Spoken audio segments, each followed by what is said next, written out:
Welcome everyone to today's Be Your Own Therapist. Dr. Ross Moore will be leading us in our discussion today. Ross, welcome. Welcome everyone. I'm going to attempt today to unravel, if you like, or tease apart the congested feeling that we have that problems are problems in and of themselves, and there's nothing we can do about them other than to fight them or fight them away. This is the habitual instinctive response to problems.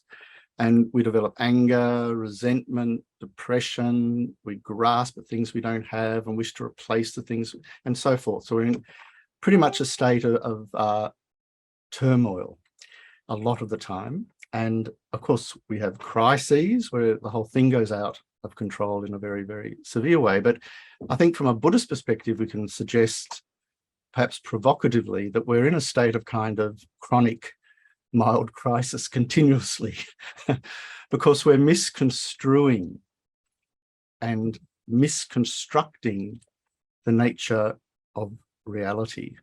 And particularly we're misconstructing the nature of our personal reality, and in contingence on that, the reality of the world itself.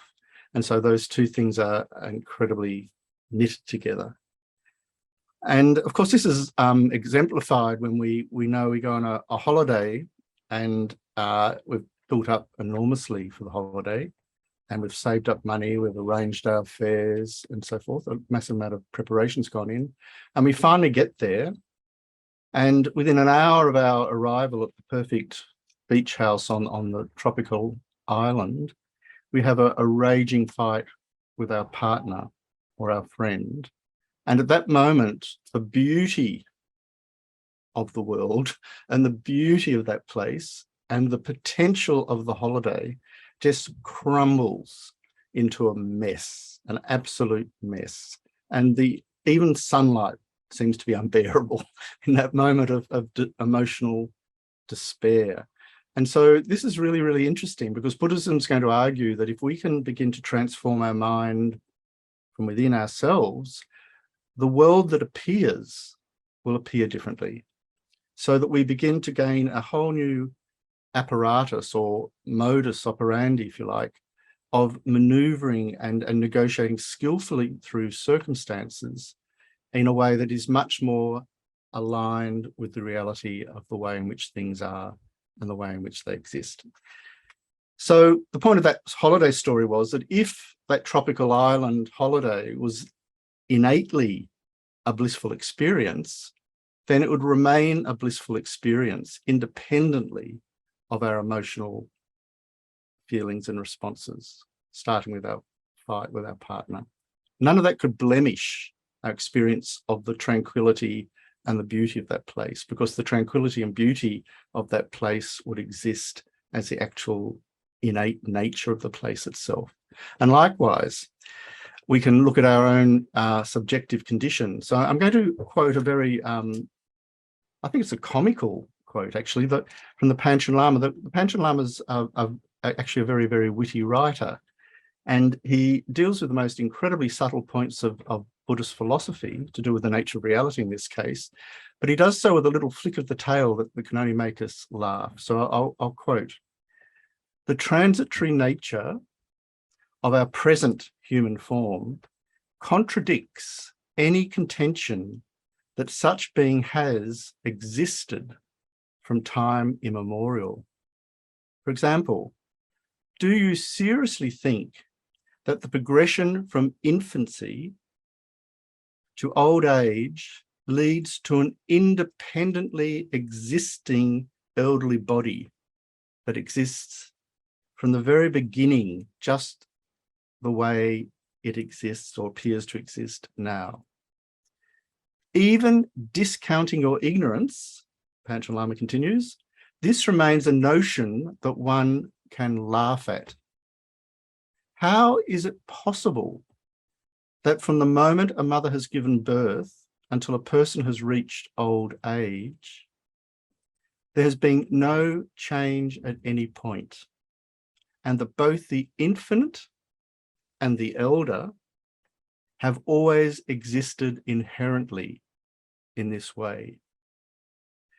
Please explain to me, how did this old man find his way into his mother's womb? Grotesque logical outcome, isn't it? If I existed inherently as an old man, in and of myself, as my own inviolable, innate nature, separately from any causes and circumstances, including the forces of transitional or momentary change, then I would appear from my mother's womb as an old man, because that would be my nature from my own side, independently of any other circumstance. What a grotesque and comical image that would be.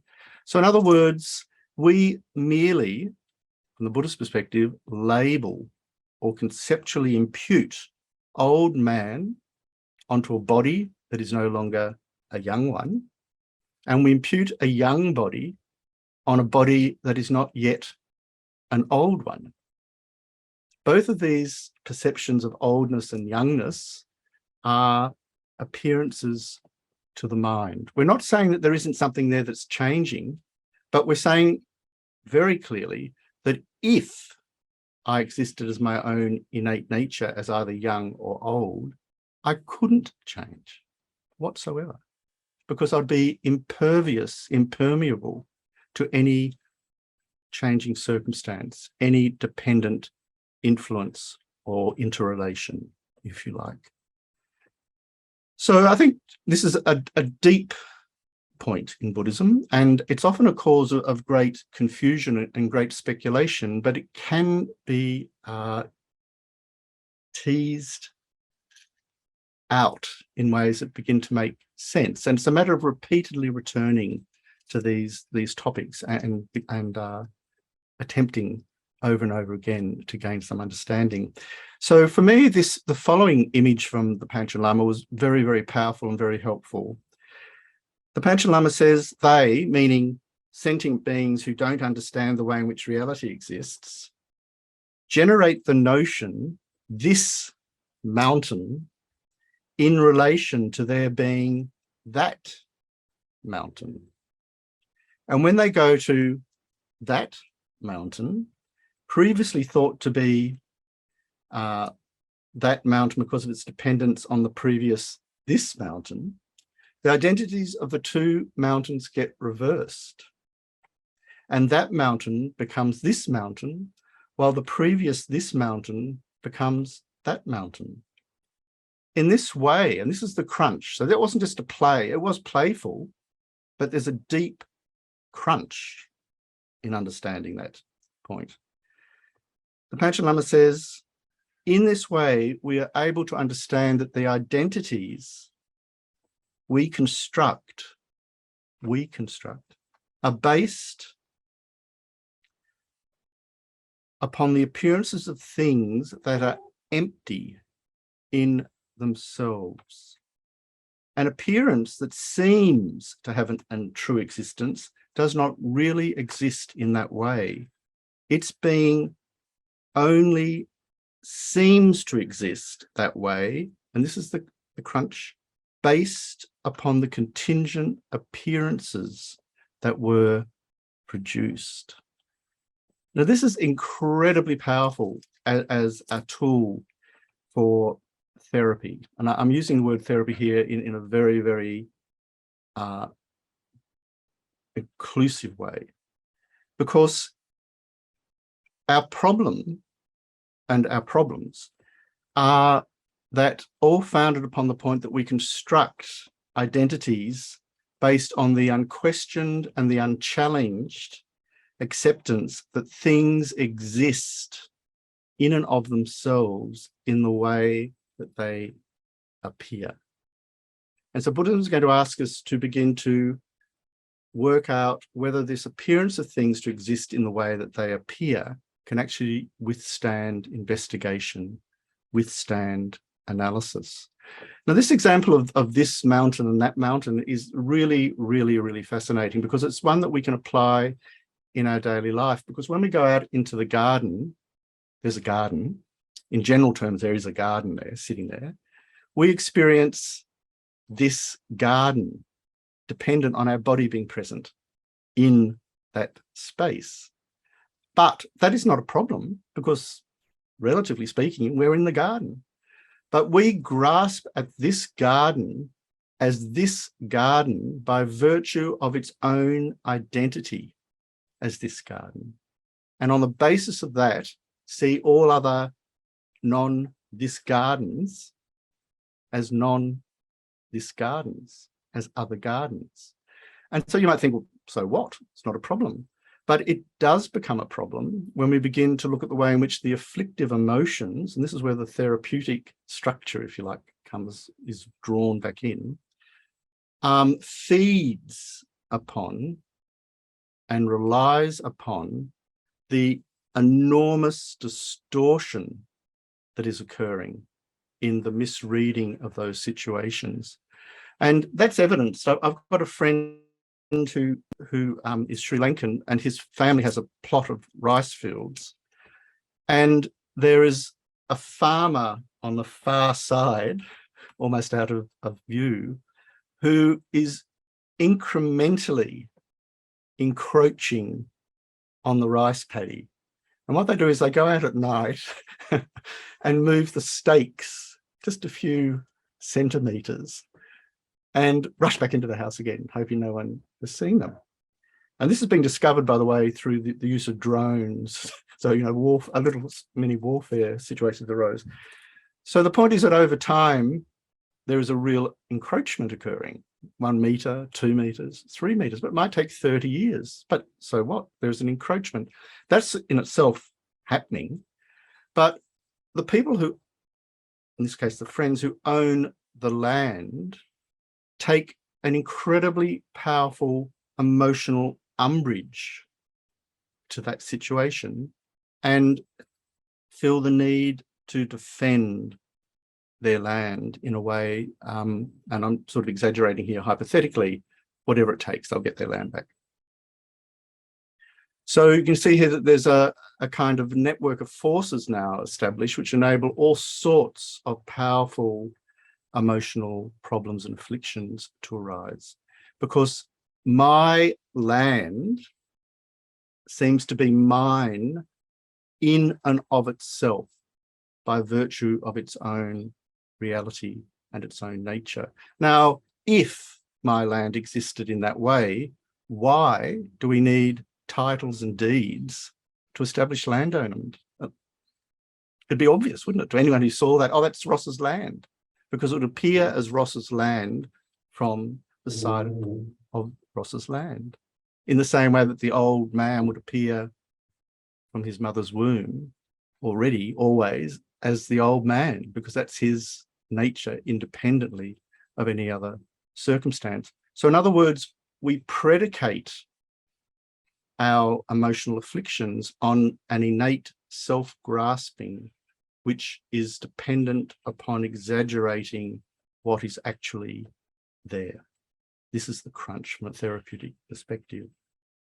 So we're now sort of in a position to begin to consider the manner in which our afflictions, such as anger and desirous attachment, arise in our daily lives.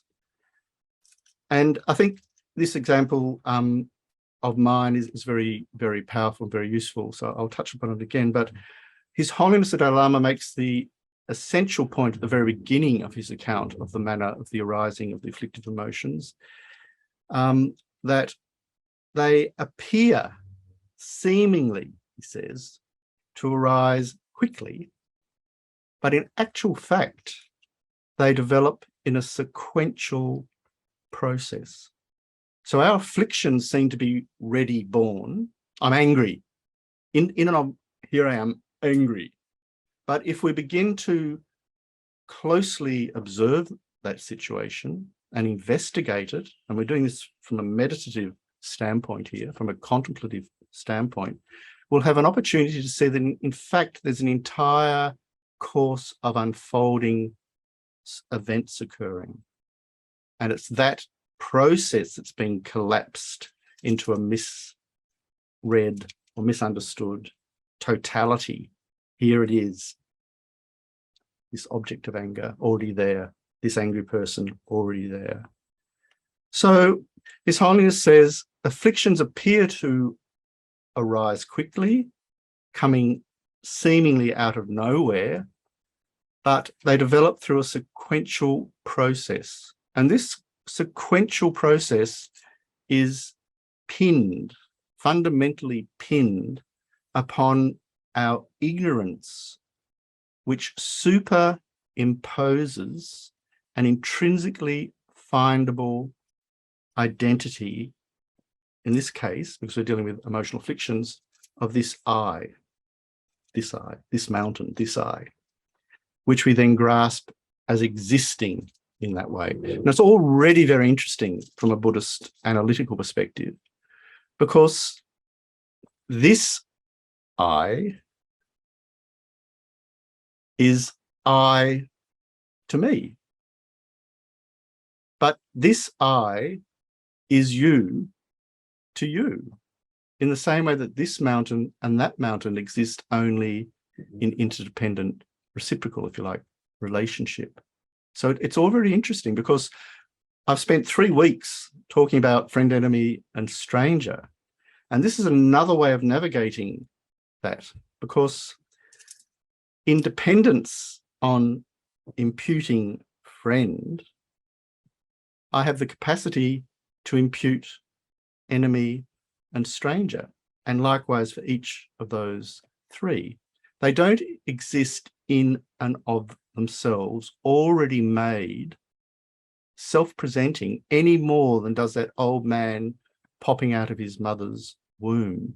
Those aspects of friend, enemy, and stranger, in this case, upon which the emotional afflictions ride in many, many important ways, isn't the actual mode of existence of those 3 groups or those 3 people innately. They appear as a friend, independent on contingencies.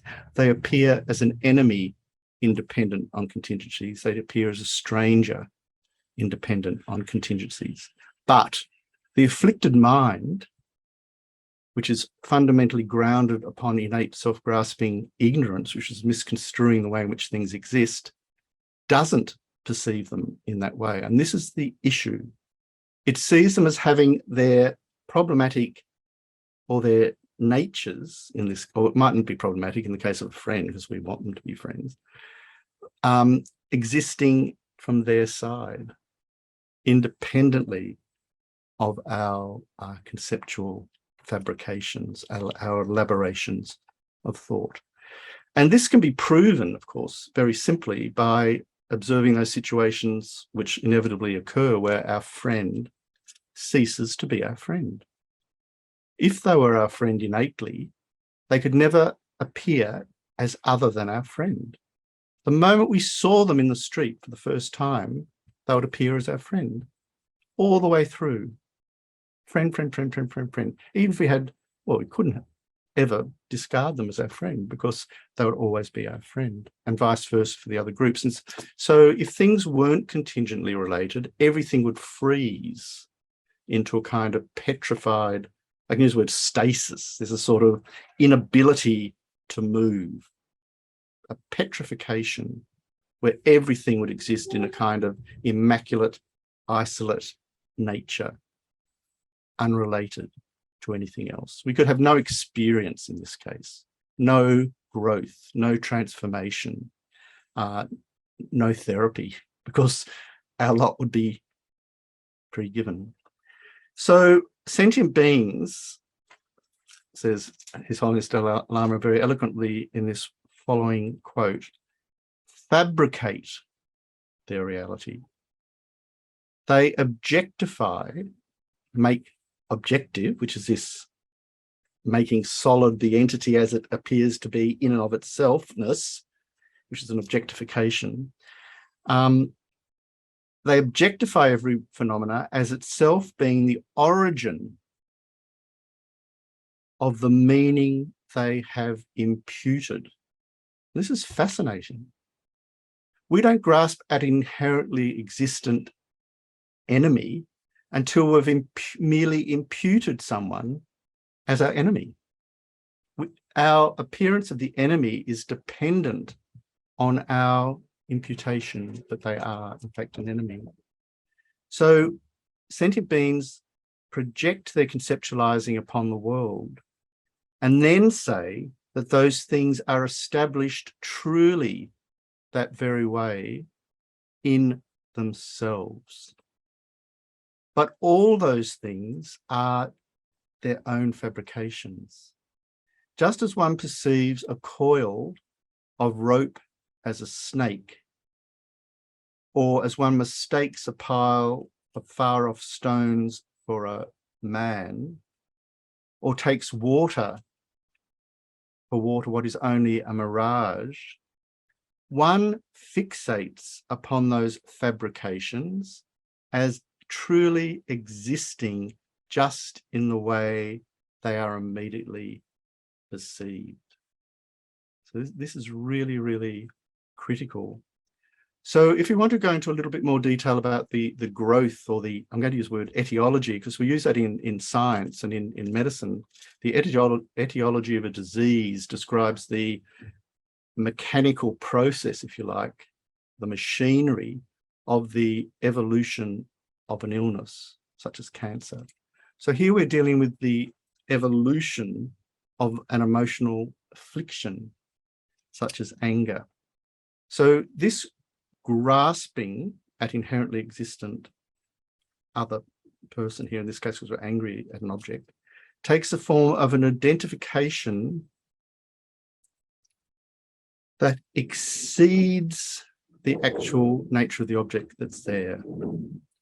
So if we go back to sort of basics here, we first grasp at a conceived I, which is superimposed upon a merely existent I. So we're not saying that I don't exist, we do, but we exist contingently. And I've just described earlier, I label this one, this body of mine, I can operate as a self, and I can't operate as you because I don't have your body and mind. So there is, in relative senses, an I. But upon this basis of superimposing an intrinsically findable I-ness to this I, which is being merely imputed by thought, I am positioned to discriminate between an inherently existent I and an inherently existent other. Now, this is critical because in this space, we have the terrain that enables the fostering of our delusions. So we generate attachment to this I, which is appearing to exist inherently, and we crave for its happiness. So I'm describing real psychological activity here. And since my happiness can't exist independently of my property, the things around them that I see to serve I happiness, I grasp at them.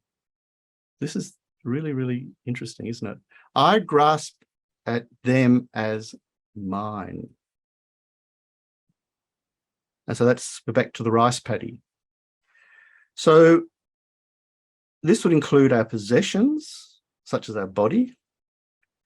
And due to this sort of grasping, we become obscured, seeing qualities, exaggerated qualities in those things that are mine. Seeing pleasant qualities, we desire them. Seeing unpleasant qualities, we wish to repel them. And in this way, we can generate all sorts of powerful emotional afflictions and turmoil. So His Holiness says, no, actually, this is a quote from Pancha Lama, who's also His Holiness. a very, very esteemed lineage Lama. If you argue instead that the I and the constituents of the sentient beings have inherent existence as different entities from one another, these two objects that are truly different should have no relations with each other. Accordingly, when one's hand is hurt, you say, I hurt, no mindness should be operative between the hand and the I, because the hand and the I would be entirely separate things. My head and my mouth would similarly exist separately from each other, and so would the tip of my nose, my sight, and the other sense powers, my body, my stomach, my hip, my knee, my hunger, my thirst, my clothing, etc., my farm, my rice paddy, my house, my servant, my partner, my children, all of my possessions, including aspects of my sentient being, have somehow been crystallized as phenomena that are mine. In each case, says the Panchen Lama, the mineness has been reified, made solid, made objectively, apparently objectively real, to an extent that it appears to exist inherently on its own as a phenomena that is completely different from my mind and with which it cannot have a relationship, even though it is the mind that has generated it. Incredibly, these phenomena that are mine appear to have their own inherently existent essences, and they seem to exist without any relations with the I that gave them birth. So just to get back to our emotional scenario, I could have experience of losing my mobile phone, and it could be lying there. Someone else is going to come along and see a mobile phone on the footpath where I dropped it, and they're going to wonder whose it is. And at some point in that, they might decide, well, I'm going to take it. It's mine. Phone owner, the real phone owner in this case, realize I've lost it. I go back on my steps and I discover the person bending down over my phone, and I go, oh, how dare you take my phone? And I take some sort of action to get it back. It might even involve a fight to reclaim my phone. So you can see here how this whole scenario of emotional drama is being predicated on me believing that my phone is mine, really, in and of itself.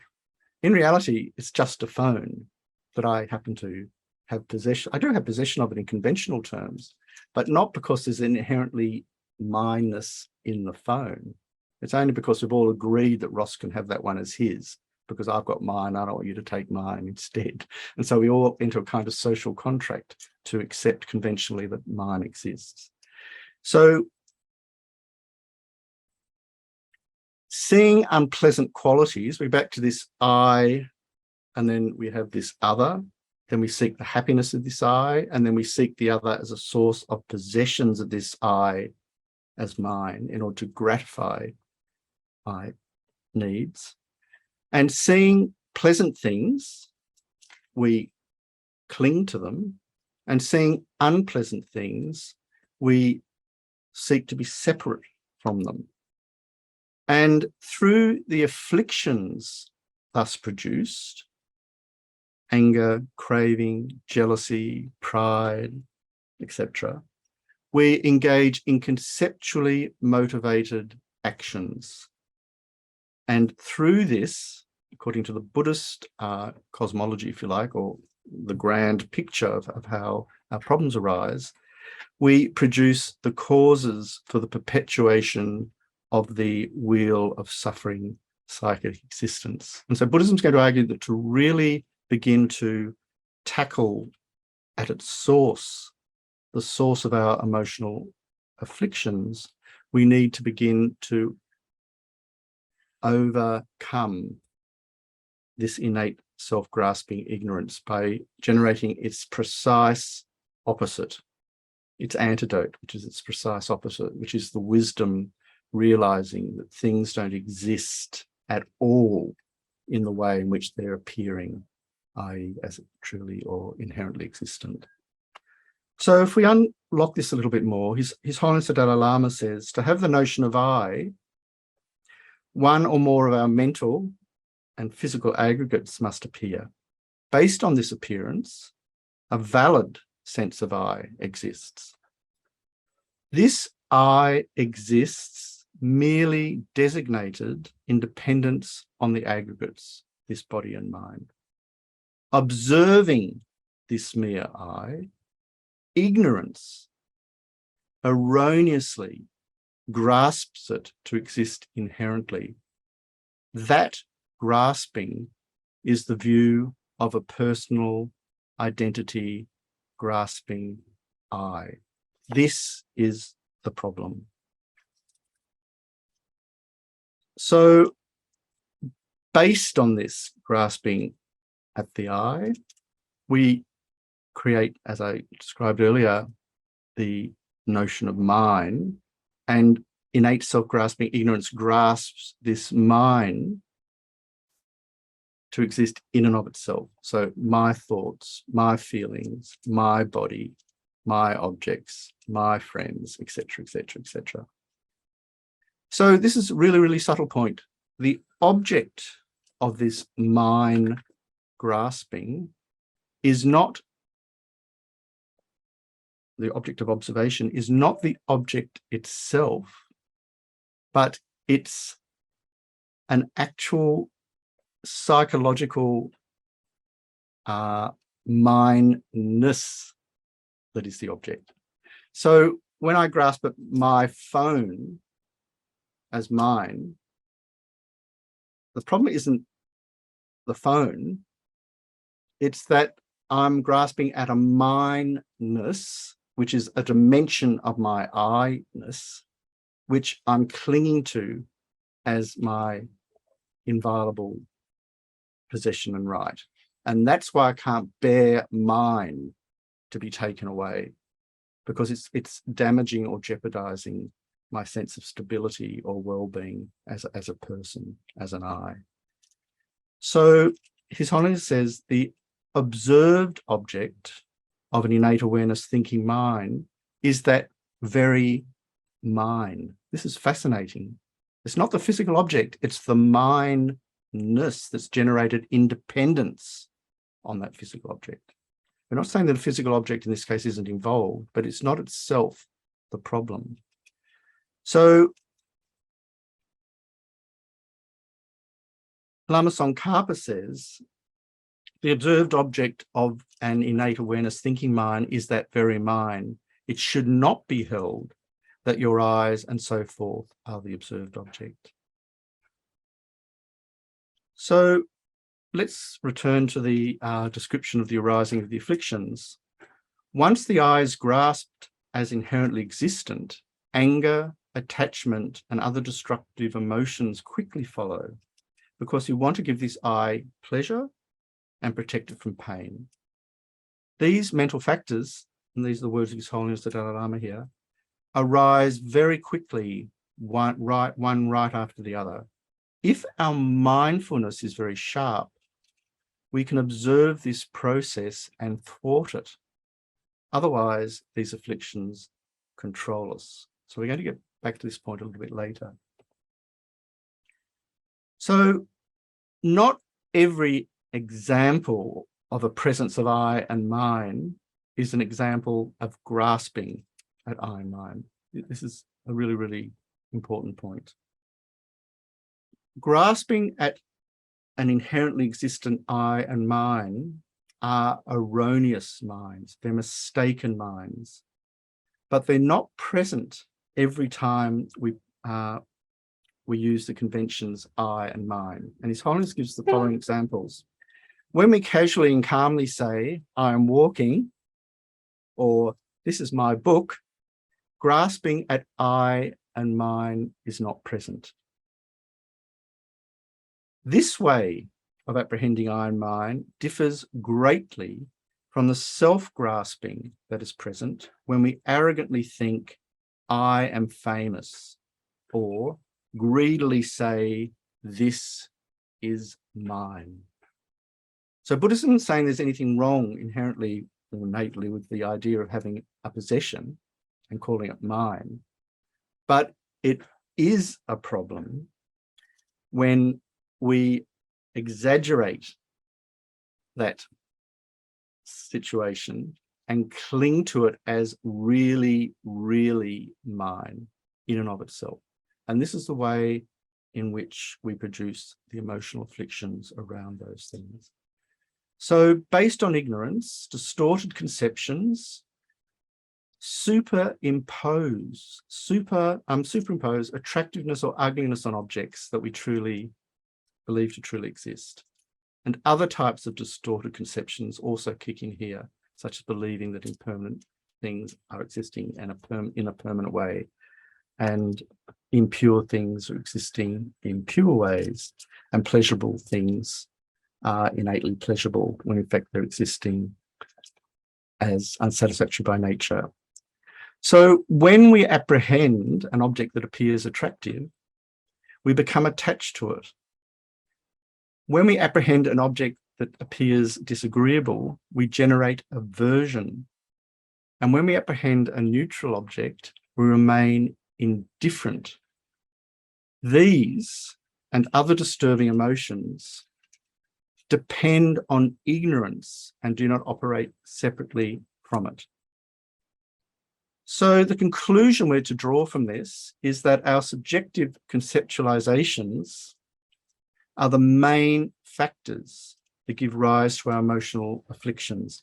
And I really want to stress this point because from a therapeutic framework, it's actually a very, very exciting proposition, because when we discover ourselves in a complete emotional crisis or muddle, we tend to blame ourselves and our failure as a person to function successfully or happily. And that can become very acute and even very savage, that kind of attack on ourselves for being a failure. But Buddhism is going to say that that's just a superficial level of a deeper problem, which is that we're misconstruing the nature of the problem at a much deeper level of innate self-grasping ignorance. And this is the real source of that problem.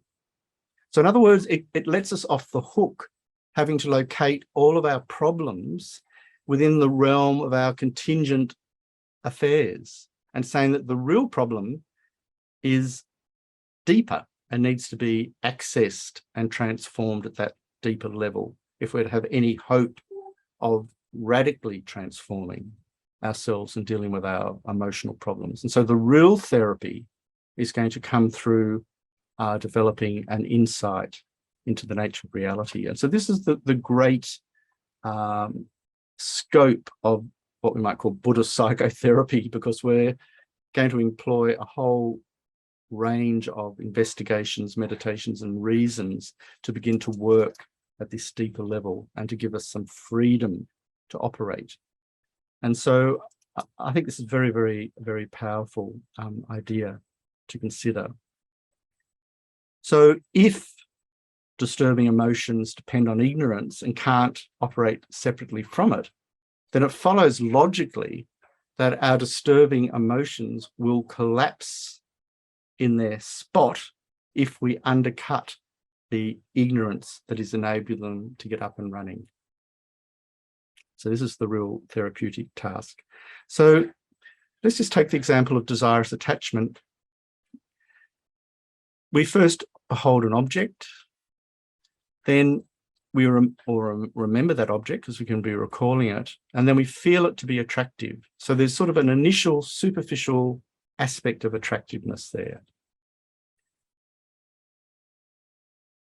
We then begin to engage in what Buddhism calls inappropriate attention And that inappropriate attention is called inappropriate because it's going to distort and deform the way in which that attractiveness is appearing. So in other words, we exaggerate it by focusing upon it. So that little portion of niceness in the object becomes the fulcrum, the target of our focus, and we hold it very, very tightly. And then in dependence on that, we start to build upon it so that the merely superficially attractive object that appeared at the beginning is now appearing like really attractive. Now you might think I'm talking philosophy here. I'm not. I'm talking the mechanics of desire, because I'll mention the word online shopping.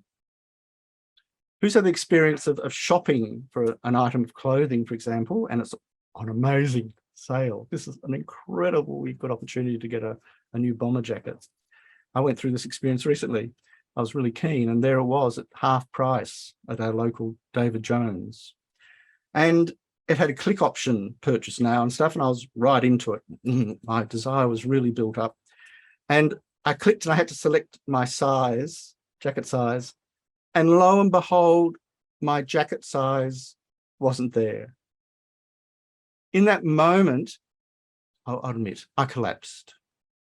It was disastrous moment. It was catastrophic because that bomber jacketness, that bomber jacket that was mine, was already mine, and I couldn't bear to let it go.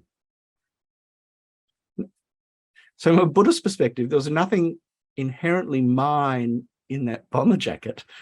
What was actually involved was the contingent relations weren't in place for me to merely possess it, merely. It was out of my mere possession sphere because it wasn't there in my size. So, in other words, this exaggerating of positive qualities isn't noticed by us normally, but we can begin to observe this in meditation and also then export that into our daily affairs. So next time you notice an object and you see it's merely attractive and you look at it again, you look at it again, you look at it again, you'll notice in each of those repeated moments of looking, the attractiveness becomes more blatant, more palpable. And it's not because I'm projecting more intensely, it is actually, but I'm not acknowledging that. It's that I'm seeing the object as itself more attractive. And so because of that, there is now a basis for me, which wasn't there before in the evolutionary process, to need to have it in an absolutely overwhelming way.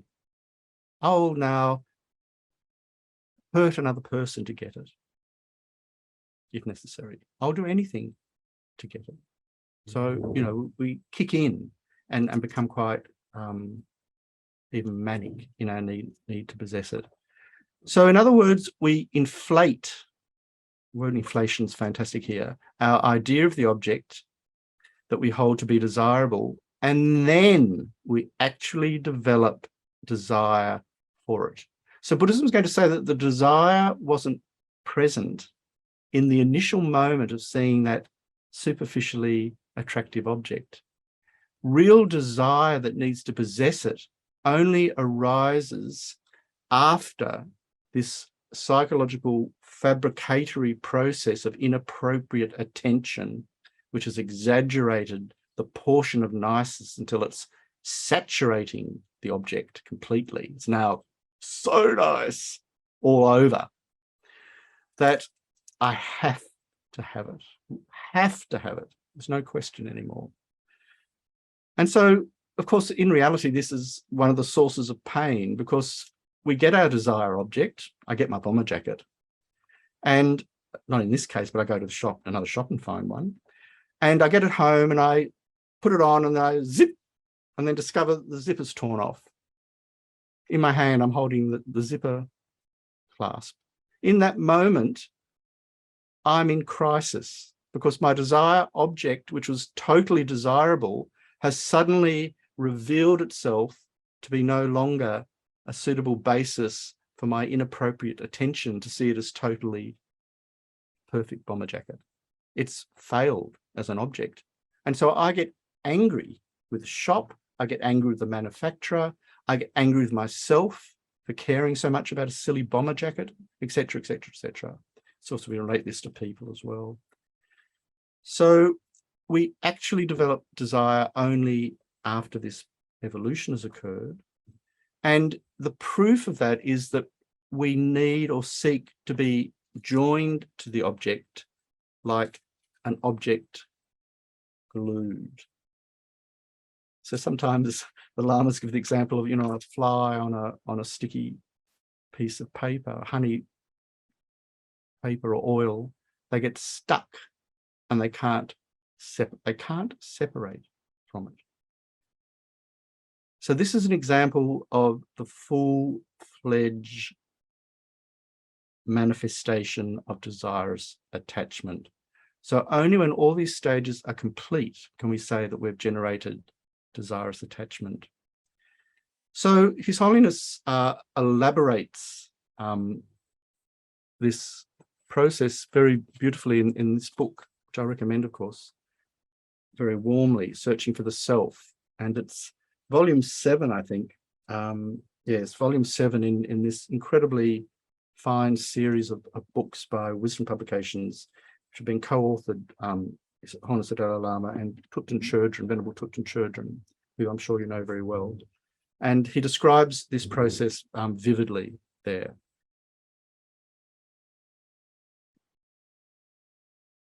So, based on ignorance, says His Holiness, distorted conceptions superimpose attractiveness or unattractiveness on objects that we believe to truly exist. Desirous attachment, he continues, is therefore the result of an evolutionary process involving the superimposition from our side of qualities that don't exist in the object itself. Yet the mind of ignorance sees attractive things to be attractive in and of themselves, thus existing in completely the opposite way to which they actually exist. They appear as all, and this is my sort of gloss here, already accomplished as desirable from their own side. So if we then begin to understand more deeply this evolutionary process, we have the tools for the first time to really begin to undercut the manner in which we compulsively grasp at attractive objects. So we can go into great detail here, but I thought to jump now to the mind of anger, because we'll notice exactly the same pattern is engaged. Initially, we have innate self-grasping ignorance, which believes that the object out there, or where internally, if it's an internal object, exists in the way that it appears. And we observe it, and with inappropriate attention, we begin to exaggerate and superimpose ugliness, attractiveness, or blandness, if you like, onto objects, these objects that seem to truly exist. So in the case of anger, unlike desire, very important, we see some aspect of unpleasantness in that object. And we then seize upon it, just as we did with the desire, and we begin to develop it and to exaggerate it. And we aggravate it, magnify its appearance of unpleasantness until the object itself appears to be absolutely repellent right there where it's appearing to us, independently of our projecting mind. And it's on that basis that our hatred or our anger can become fully equipped, fully dynamically empowered. So the initial seeing of the object as unpleasant isn't anger yet, but when we consider it to be completely repellent, and find ourselves becoming antagonistic towards it, we can say that we've generated the mind of anger. When I first heard this definition for anger, that it wishes to hurt its object, I got quite shocked because we don't like to think about our anger having that aspect, but it's actually very, very, very real. If I'm angry, the impulse of that anger is to hurt or damage the object that I'm seeing as the source of my anger. I can inflict harm in dependence on that generated mind.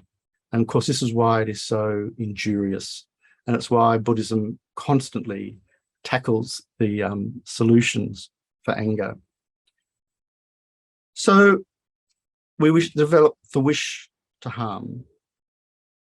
So I'm going to quote again from the Panchen Lama. In order to appreciate that each and every phenomena is empty of having an inherent existence of its own, one must investigate how phenomena that bear names, such as pleasant, unpleasant, and so forth, are actually empty of possessing those names as something that is inherent to them.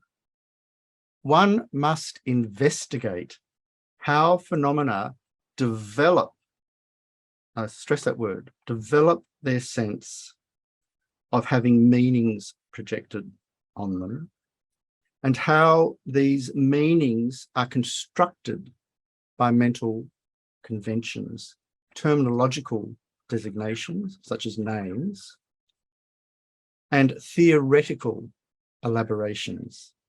If one does not analyze them in this way, they will appear to be real in themselves. So I've got a few minutes left, so I'm going to quickly now jump through a series of possible remedies, if you like, for the mind of anger. And Buddhism presents 9 sources of anger. It says we have anger towards someone who has harmed us in the past, the present, and the future. We can have anger towards someone who has harmed our friends in the past, present, and future. And we can have anger towards someone who has helped ourselves in the past, present, and future. But the absurdity of anger is that we could even have anger, and this really shows the enormity of the problem, with a door,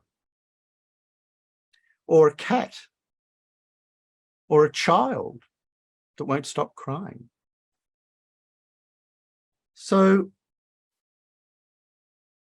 this is really, really important to consider, because there's nothing intrinsically in that cat or that door or that child, of course, that's worthy of being an object of anger.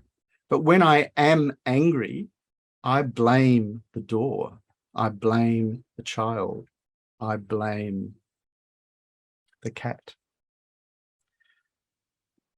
So Buddhism says that anger is incredibly dangerous from this perspective, because it has a capacity to destroy, even in an instance, the merits that we've produced in relation to an object. And so say we're caring for someone who we love, and we've done enormous good things for them over often an extensive period of time, and then suddenly we develop a really, really powerful anger towards them and inflict a harm as the arm of that anger, which, as I mentioned before, was the aim of the anger, was to insult them, to hurt them, to wound them, to rend them low. We wipe out in that flash of anger all of the momentum, and this is talking karmically here, of the good karma that we've established in relation to that person. We kind of obliterate that positive energy. And I'm sure we've all had that feeling of total devastation after a very powerful self-generation of anger, and particularly towards someone we love, because we recognize, don't we, in often a very, very acute way, that we have actually really wiped out a huge amount of precious goodwill that won't necessarily be recovered. I don't need to go into detail, do I? That friend, post our anger, is going to be wary of us, for starters, and is never going to entrust themselves to us with the same openness and candor. So there's a real impact on that level. But Buddhism is going to say there's also a real impact on a karmic level, because we've kind of betrayed, we've forfeited our responsibility of care, and we've aggravated and strengthened our capacity to be uncaring as well. So in order to have some remedial tactic for anger, we need to, firstly, this is number one, recognize the faults of anger. So I'd like to invite us to think about this evolutionary process as a mechanism for understanding the faults of anger, so that we then have more scope to wish to do something about our own mind generation of anger. So a very powerful technique in Buddhism to work with anger is to catch it at the moment of inappropriate attention. So I've already described that process, that exaggeratory process. If we can see ourselves getting that process of exaggerating and projecting up and running, we can cut it. And because of that, the object won't appear in its manifest, totally obnoxious, abhorrent way, which is the way it's going to appear to a fully fledged anger. And therefore, we won't have the structure in place psychologically for a fully fledged mind of anger to generate. This is extraordinary. This is powerful stuff. We can actually circumvent the ability of anger to arise by merely interceding in the initial stages of the process of exaggerating the abhorrent or ugliness of that object, which of course is always in excess of that object. It's always inappropriate. And one of the techniques that accompanies this interceding is the mind of patience, because patience is defined as a mind which doesn't get upset or disturbed by a situation or an event. So there are techniques for developing this kind of powerful mind of patience, and I can't hope to deal with them today, but just to say that patience isn't this sort of do-goody attitude, oh, I'm patient. From a Buddhist perspective, patience is referring to the inability to become or allow ourselves to become ruffled when we feel provoked or antagonized. And if we can manage not to become ruffled, we'll cut the process of inappropriate attention from building a case that's going to enable fully fledged anger. And therefore we won't develop the wish to harm the object, and the object won't appear totally awful. And so we'll have a rescue way, a rescue remedy, if you like, to get back to that object again. We can go up to our friend and give them a cuddle and say, look, I did hurt you. I was getting really upset, but can we talk about it? And whatever. So it can be a constructive solution. So Shantideva very famously said, anger's like a forest fire, starting from a tiny spark, once generated, almost impossible to combat. Once karmic latency has ripened, one can't prevent the result. Once fire has moved from one room into another, it is difficult to deal with it. So therefore, Shantideva says it's right, therefore, to get rid of the straw and such things that the fire will cause the fire to spread. So dealing with inappropriate attention as our problem is exactly akin to removing the straw that's going to enable the fire to spread to the next room. So I've run out of time now. I was going to go over other faults of anger, but I think I've dealt with probably the most difficult solution for anger, but in many important ways, the most important one And so I'm quite happy that that's as far as we got. So are there any questions or comments or reflections?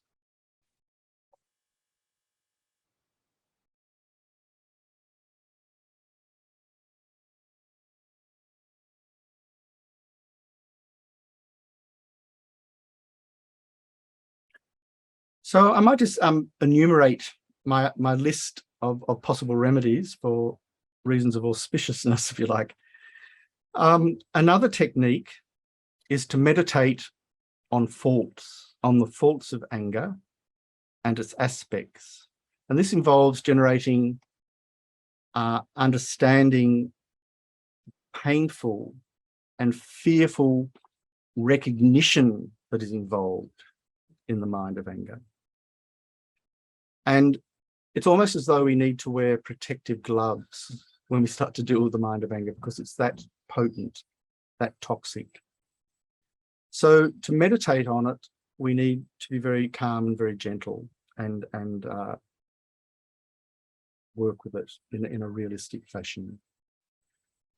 Another technique is to blame the delusion and not the person. And this is one that Shantideva very, very powerfully presents in Guide Bodhisattva's Way of Life. And it gives an example of an insane child being protected by its mother with love. A mother does not abandon her child who is insane, because she recognizes the problem and she loves the child. So she can't give the child up. And so when someone gets angry with me, normally that's a pretext for me to get angry back, a ricochet effect, isn't it? Even though it involves inappropriate attention and an evolution that happens so quickly we don't notice that we're suddenly there we are and we're angry too. We don't need to blame the person, but we blame the delusion which is generating the angry mind in that person. And if we can translocate the blame from the person to the delusion, we completely diffuse the ability of inappropriate attention to build up and magnify the abhorrent or ugly nature of the person from our perspective. Another is to accept someone getting angry at us as the consequence of our own karmic actions in the past. In other words, Buddhism is going to say that if we go around being angry with everyone, or we're angry a lot of the time, we're going to find ourselves in the future, not just in this life, but in future lives where there are many situations that are hostile towards us, because this is the karmic outcome of our own unskillful actions in the past. Another technique is not to react at all. I mentioned this on an earlier session. When anger is about to burst, Shantideva says, when just as I'm about to act, I see that my mind is tainted with defilement, at such a time I should remain unmovable like a piece of wood. Another technique is to value our enemies as our teachers. And this is emphasized very strongly in the thought transformation or Lojong tradition of Buddhism. We actually relish the situation where we discover we're getting angry as our teacher, because it's showing us that despite our conceits and our presumptions that we're really a lovely person, we don't get angry. And in fact, we do. And we can, and here we are, here's evidence. And so it's a unique opportunity to continue to practice on uprooting that mind within our own being. And another very powerful technique is to recognize that the value of anger is zero. Nothing useful comes of it. So we can have many, many interesting discussions around this point, because Buddhism's not saying that we can't be forceful skillfully in order to deal with a hostile situation, in order to protect ourselves or others, but that we don't need to do that on the basis of an afflicted mind, such as anger. This is really, really crucial. In fact, the opposite is the case. If we don't get angry and we are faced with a dangerous situation, we can respond to it more skillfully, more effectively than we could have had or done if we become angry. And so we're actually safer when we're not driven by the delusions. And the deepest solution is to recognize the emptiness of the object of anger, the anger itself, and the person generating the mind. And so these three spheres of emptiness are the ultimate solution. So to sum up, Arya Davis says in his very famous 400 stanzas, just as the tactile sense pervades the body, likewise confusion is present in all the afflictions. Therefore, by overcoming confusion, one will overcome all afflictions. And so by eliminating ignorance, all the afflictions that depend upon it are stopped, just as we might uproot a tree so that all its branches and leaves wither. We can overcome all of our problems, which are all these leaves and fruits hanging on the trees, by cutting the base of the problem, which is this innate self-grasping ignorance. So that's the ultimate therapy. So I'll finish here. Thank you very much for your participation. And I look forward to seeing you again in the following year in some form. Thank you. Thank you, Ross. Thank you, everyone.